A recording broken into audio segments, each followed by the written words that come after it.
Hello friends, finance Maestro की एक नई लर्निंग वीडियो में आपका स्वागत है।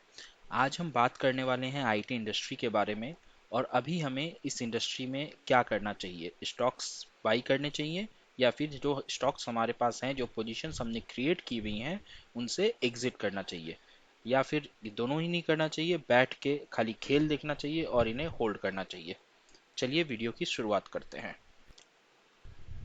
पिछले 3 महीने में निफ्टी ने 3000 पॉइंट्स की शानदार अपसाइड रैली दिखाई है।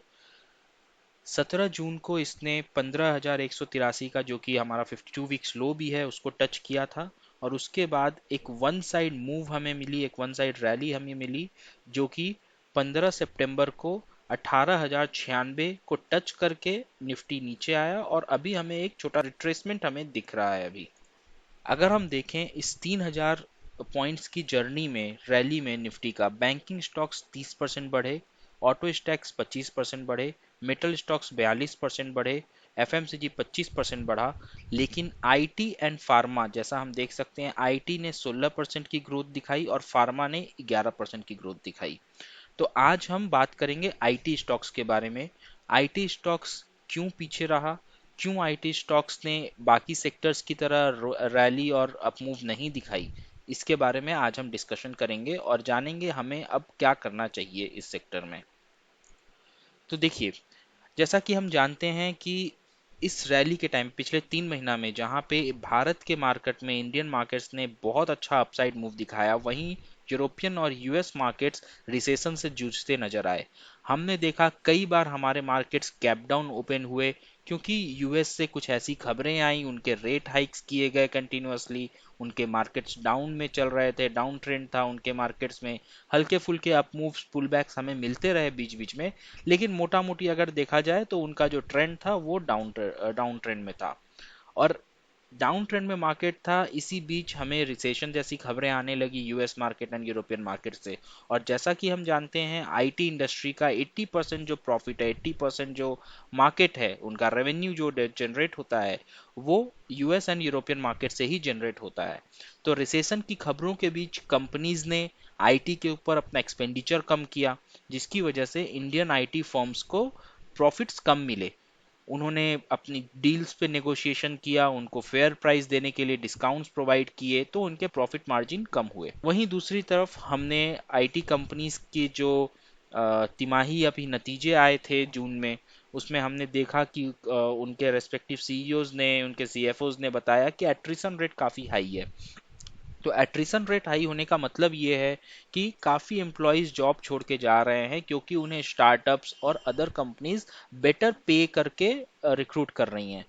तो अपने एम्प्लॉयज़ को रिटेन करने के लिए और मार्केट से न्यू टैलेंट को एक्वायर करने के लिए इन कंपनीज को अभी ज़्यादा पैसे देने पड़ रहे हैं।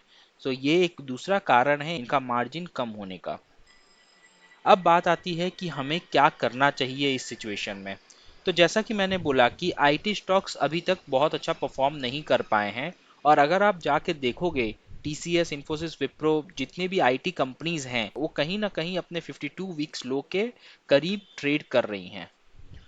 तो अगर वो अपने 52 वीक्स लो के करीब हैं, प्लस अभी निफ्टी भी नीचे की तरफ डाउन ट्रेंड में आ चुका है, हमारा मार्केट इतना अच्छा अपसाइड रैली देने के बाद जाहिर सी बात है एक डाउन ट्रेंड अभी एक्सपेक्टेड था।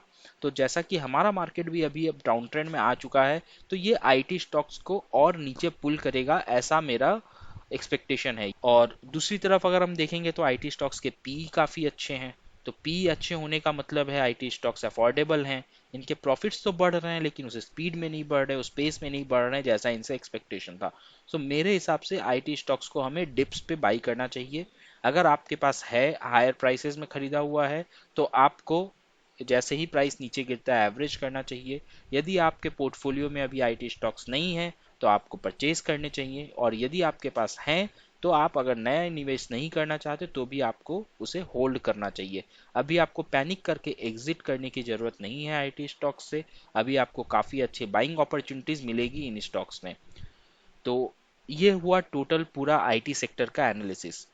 यदि आप चाहते हैं हम आपके लिए इसी तरीके की एनालिसिस वीडियोस बनाते रहें, तो प्लीज़ हमारे चैनल को सब्सक्राइब करिए और अगर ये वीडियो पसंद आएगा तो लाइक करिए और कमेंट सेक्शन में हमें बताइए कि आपको हमारी एनालिसिस कैसे लगी और आप नेक्स्ट कौन से स्टॉक्स या सेक्टर के ऊपर एनालिसिस चाहते हैं, तो हम वीडियो आपके लिए बनाएंगे। आप हमारे साथ टेलीग्राम चैनल पे भी जुड़ सकते हैं। हमारे टेलीग्राम चैनल का लिंक ऊपर आई बटन में और नीचे डिस्क्रिप्शन में दिया हुआ है। चलिए मिलते हैं अगले वीडियो में, तब तक के लिए नमस्कार, धन्यवाद।